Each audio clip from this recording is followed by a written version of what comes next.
I had 3 agents on my team do 30 open houses. They just wrapped up 30 and 30 for the month of March. And now, Blake, each, yes, correct? Each, each, not correct. that So, it's not all 3 of them did 10 for 30. It's no, they each did 30 in 30. it was 90 total. Correct. Correct. So, yeah.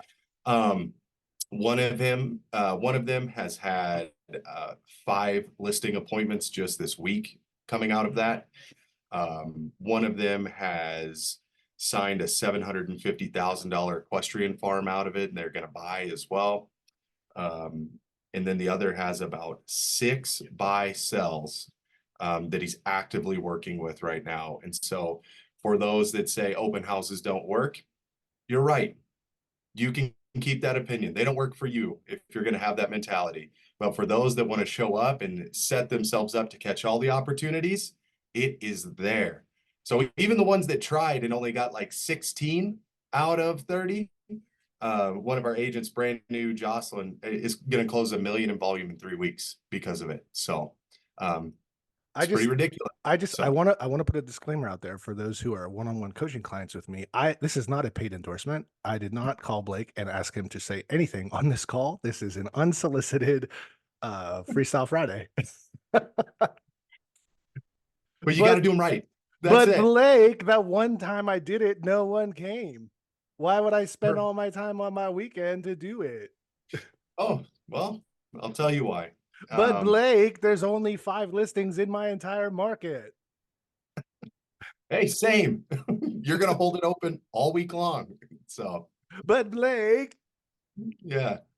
And that's I really want to work on my social media. With that being said, we don't have this might seem a little forward. We don't have those conversations, Matt, in our office. I set expectations up front with the agents on our team. The word can't or excuses do not belong in our office. So, and they can sign up to make it happen when they're there. We don't have to be friends. I'm friendly, but I'm here for one reason only, that you're successful at real estate. That's it. Woo! So, and they're killing it. So it might be snowing up in Minnesota, but this call just got hot. I'm just really proud of them. I'm really like, the gratitude is there. And we added over 300 people in a month into our database as well. So it will continue to produce fruit for, I believe, the next 1, 2, 5 years. Stop coming out. Blake, you just keep whispering all these sweet nothings into this call, making me. I told you guys, it's Freestyle Friday. Anything can happen. Anything can happen. Well, even if you don't get somebody from that open house for now, it certainly could be for later. It always is. I tell them, hey, the only way you lose in this game is if you don't give yourself a long enough time horizon. That's it. When you meet someone, say, we're going to work together in the next 5 years. That's it. After 5 years, then you can be like, that didn't work out. So for some people, that may seem like a long time, but if you don't plan to be in this business for longer than 5 years, you're just going to set yourself up for hurt if you need it to happen then and there, right then and there. So, right on. Love that. Woo! Bringing the heat. Fire. Who else has some gratitudes and wins? What other things are good going on? And I want to share with you a quick little story of the lead that ghosted me and then called back. I have a gratitude. It's not real estate, but my daughter, she's on the varsity as a freshman, and they won district yesterday by 26 strokes. Yes, that's a lot. They smoked. Yeah, they did, and this is the first time in 5 years. Wow, so, pretty cool. Love that. Love that. Headed to regionals. Yeah, love it. So, anyone else? Jump on in.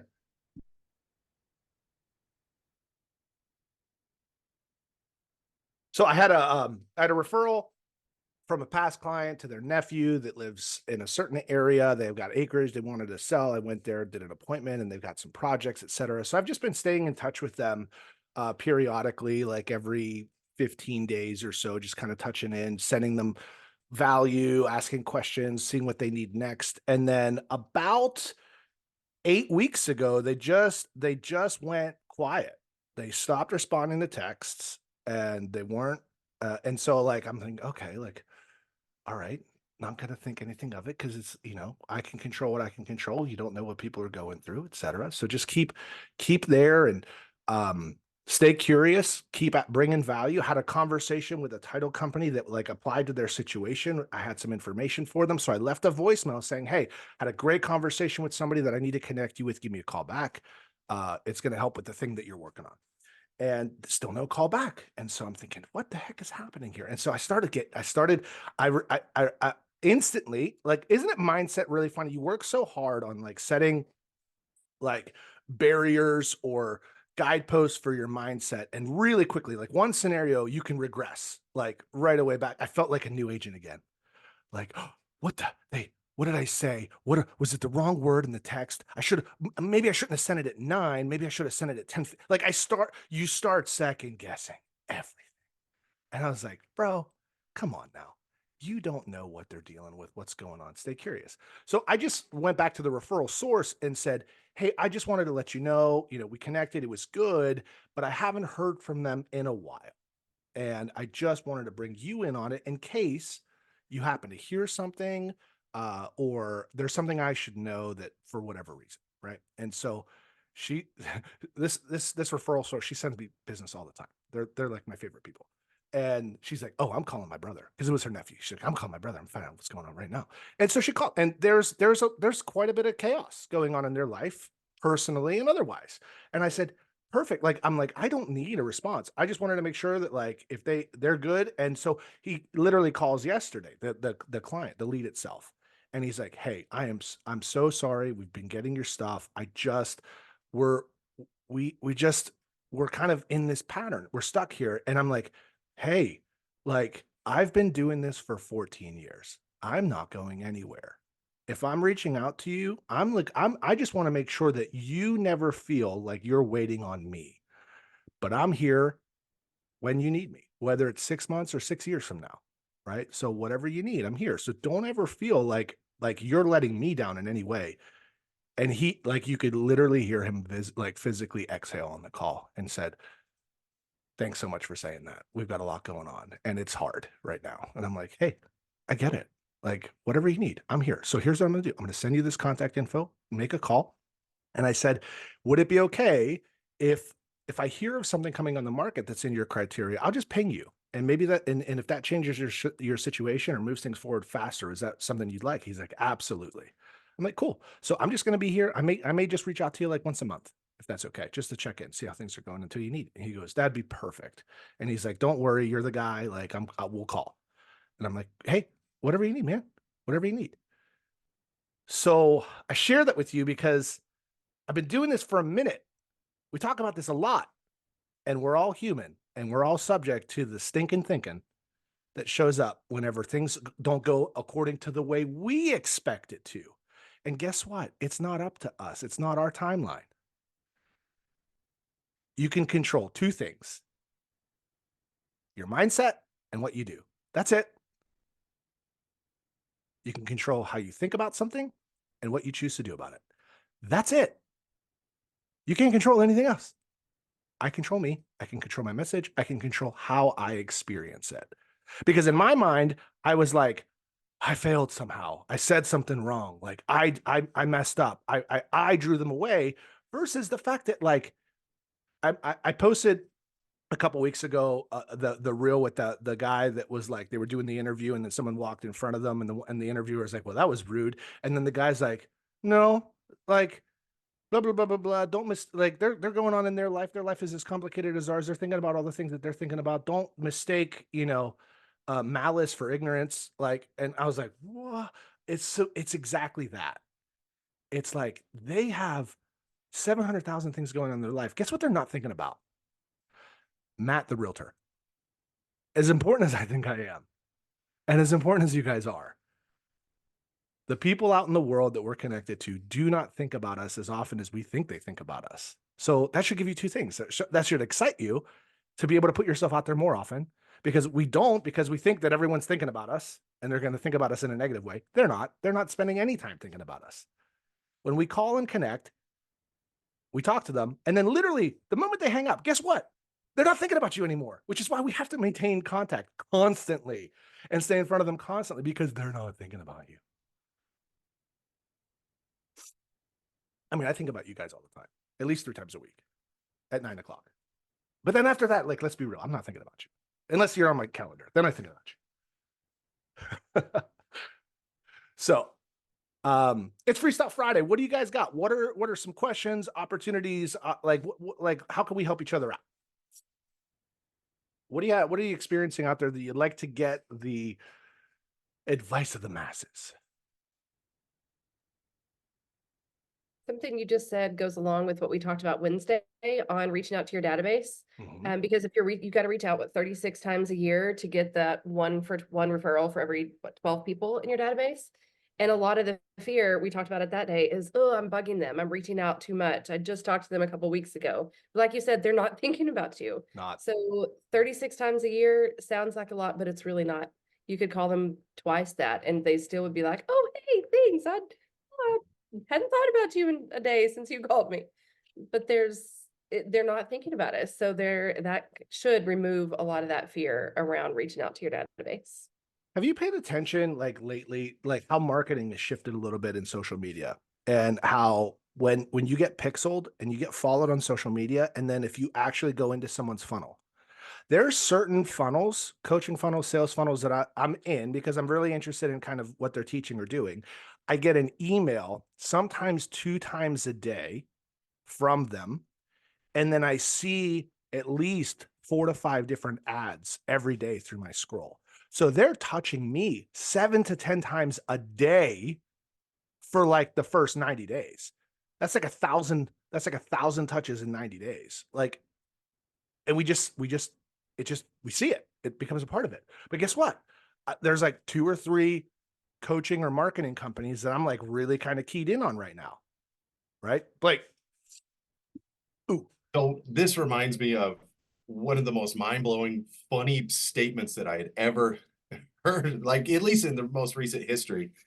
We were on one of our operator calls, and there's 300 other team leaders and operators across the country. And one of the coaches straight out says, you know, my top agent, he's a horrible agent. He's horrible. And he's probably on this call. He's a horrible agent. But he sells 150 units by himself with an admin, but he's such a bad agent. But he is so relentless in his touches that he does not miss anything. Bad agent, sells more houses than everybody. Listen, because he just follows it and just goes. We've co-opted with those agents, and you're like, how are you anything? And it's because they don't answer their phone. Like their voicemail says, I'll return your call between 2 and 2:05 and 4 and 4:07. That's it. And like, if you call me outside of that, like, I'll talk to you next week. And you're like, I hate you, but they don't work for me. They work for their client. Right. And they're like, talk to my assistant. You don't ever need to talk to me. And I'm like, oh, jerks. No, boundaries, systems. They're lead generating their face off. While I want to ask them a question about the resolution, or I want to ask them a question about the disclosure, they set 3 appointments. They don't have time to clarify the fact that I missed something in the description or the agent remarks. They're like, read the MLS, read the remarks. And you're like, oh, I just want to talk to a person. They're like, no, do your job. Yeah. We call it blocking and tackling. 10 to noon, we're not blocking and tackling. We're lead genning. Yeah. It is, are you making your calls? Are you making your 50 Brivity dials? Are you doing your 100 Mojo dials? That's it. Nothing else. No blocking and tackling. No pushing, but I got to get that amendment. No, you don't. Nope. No. Yeah. But nope, because now you're going to pay the price 30 days from now. Yeah. Yeah. Boy, we talk about this quite a bit, right? On a lot of the calls. It's like, I was so busy. Well, were you productive? I don't know. Realtored my face off this week, though. So hopefully it's not too loud in here, but Blake, you say you guys lead gen from 10 to 12 every day. Do you guys ever mix it up in different time frames at all? Or do you just find like 10 to 12 is a sweet spot and we just stick there? It is non-negotiable. I will literally, this may seem extreme for most of you guys, but I wish I had someone in my life that did this to me. When they try to go out of the room, I will grab them by the shoulders and I'll go, no, no, no, no, sit down and lead gen. Or if they'll ask me, hey, how many days does the CIC need to be? And I go, that's a great question. I'll answer it after prospecting. And so now it's a Yeah. joke, like it's a thing. Yeah. Do ask, and now they're self-regulating each other, going, no, no, no, no. And so it's 10 to noon every day. Do I continue to just, I'll still call it 3, 4, 5, right? But the conversation that was hurting me and hurting my agents was, I feel like I'm having to catch up to make my calls. I'm feeling like I'm having to slam them in at the end of the week. Well, why is that? Let's go back to Monday. Let's go back to Tuesday. Let's pop open our spreadsheet. Why does last month look like a roller coaster? You've got 4 appointments this week, 0 this week, 4 appointments this week, 0 this week. What's going on? Wouldn't it be sick if you had 3, 3, 3, 3, 3, 3? Cool. Let's look at your calls. Oh, shoot. You didn't make them 3 days out of the week during that. Are you going to stop letting yourself off the hook? It's not up to me. It's up to you.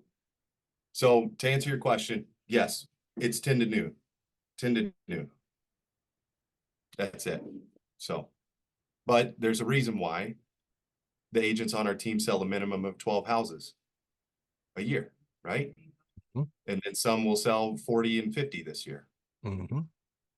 So, But why 10 to noon, not 3 to 5, 2 to 5? I mean, is it like the same concept as working out first thing in the morning, getting it out of the way? Great question, right? So when do our clients want to go see houses? Usually Afternoon. when they get off work, right? So we lead gen. Okay, so every day, 9 to 9:30, power up. 9:30 to 10, script and role play. 10 to noon, lead gen. Lunch, then appointments. You can do whatever you want afterwards. I hope they're appointments. And so then you can appointment and realtor your face off until 8:30. I tell my agents, do not do anything after 8:30 because there's no honor and pride for you to come just completely smoked and unrefreshed the next day. Our company wants a fresh version of you. So don't need to be writing offers on your vacation. You don't need to be writing offers at 11 p.m. Any of that. So that's it. Oh, these clips I'm gonna make out of this call can be so fire. And for some people it's a lot, but it's at the end of the day, it's a 25-hour work week. Is it a lot? No, it's not. So we got into this for flexibility. The only way you get the flexibility is if you have life happen to you and not for you. So it's a tragedy to me when I hear someone that says, well, I'm going to go pick up some DoorDash or some Uber for 50, 60 hours a week to make some change as opposed to just working for 20 hours a week on the phone. Like it crushes my soul that someone is so unwilling to put themselves in a position to change their life through connections. Like we make phone calls and not everybody is receptive to the call. And yet we're looking for the few that are, and the few that are pay us 30% of what we would make in a full-time position. In most cases, I was making $34,000 a year and I can make $12,000 on one transaction. And like, I'd have to put 4 months worth of work to make that, as opposed to I may have to like get rushed off the phone by someone or have a couple days where no one even answers the call, or I get some text back that says, you're scum of the earth, delete me. Cool, whatever. Okay. And then someone's like, oh my gosh, we are so ready. Thank you so much for a call. Like, can you come? Because we need to be on the market next week. Yeah, yes. Yes, absolutely. Right. Like it's that, right? It's that. I'm on a mission to save people from Uber Eats. That's my new tagline this week. Like that's I it. just, if I can just add in a thought, Blake, super appreciate you sharing all that. And just, Matt, I know you and we're going to get together one-on-one next week. And Yeah. like everything that you're saying is so resonant to me. Like I woke up this morning and I've actually woke up many of the mornings, like as a brand new agent, without getting too personal, like just having felt like my life has been in a lot of chaos recently, like just struggling to like get organized, discipline, structures, like feeling getting pulled in so many different directions. Like I'm kind of a man on an island right now. And like, you know, what do I actually do? I know there's all these things I have to do, but like what do I actually have to do? Like what am I actually going to do? And getting pulled here and getting pulled there. And not to say that my like W-2 job is a distraction, but like, yeah, you know, like there's these other things that are getting pulled at me. And like I just struggle with that, like from this time to this time, this is going to be, you know, prospecting, do or die. It's like, because that other thing is also pulling at me and that other thing is pulling at me. So anyway, just confession, maybe not a gratitude, but a confession of like, that is very much something I'm struggling with right now. Putting in process the traction to get going on production, being organized, discipline, but then also recognizing that like there's a bit of an emotional sensitivity to like the push in a way. It's like, yeah. Well, David, first, I want to encourage you that you even want to do it. That's the first thing. Hell yeah. So Ain't no other option Yeah. really. But like, it's, you know, it's, I don't know. I use this metaphor of like, you know, I felt like I've been in an earthquake, and again, not to get too personal in things, but it's like my life has felt really rocky in different ways. And like, and then there's this like need to drive. There's this need to like get traction, move forward in a car. But like my earth has been like this, you know? Yeah. So one of my mentors told me something that I still say to this day: when life goes sideways, don't go with it. Okay. So first, I want to encourage you. Second is don't subscribe to the chaos. Chaos wants you to follow it. It does. Don't. Stay steady.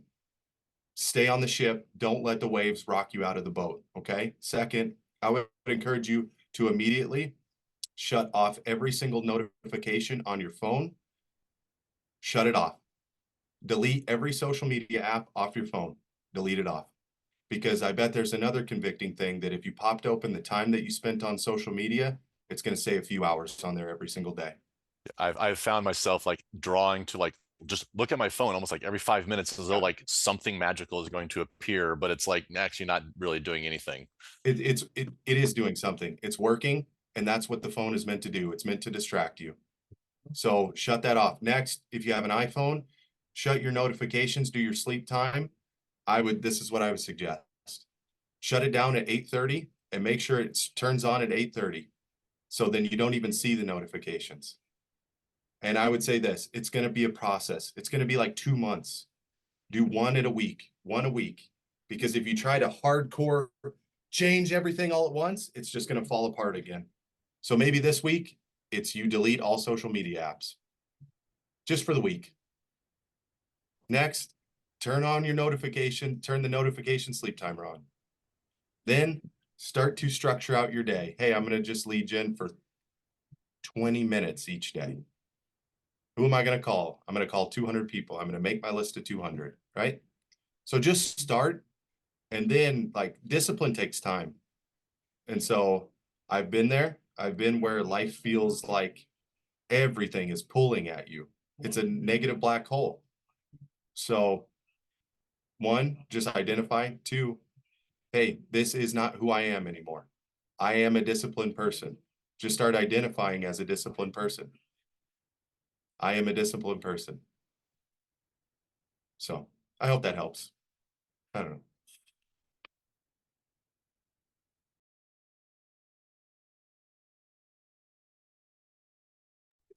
There was a funny meme I saw recently, or an image of like, you know, everybody says go with the flow. Meanwhile, like feeling like it was a video of somebody in a kayak, like in the middle of like whitewater rapids, you know, it's like, yeah, just going with the flow.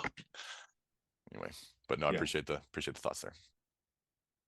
Yeah, and just I didn't mean to hijack this, but like that phone, this thing, it is meant to distract you.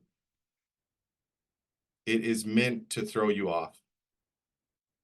It really is. It is more of a crutch than it is a tool. It is a double-edged sword.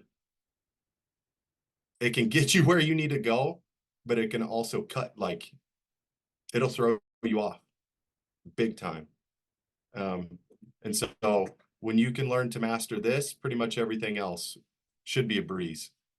I know that sounds wild, but I don't know. Anyone else resonate with that? Or am I just like crazy thinking that,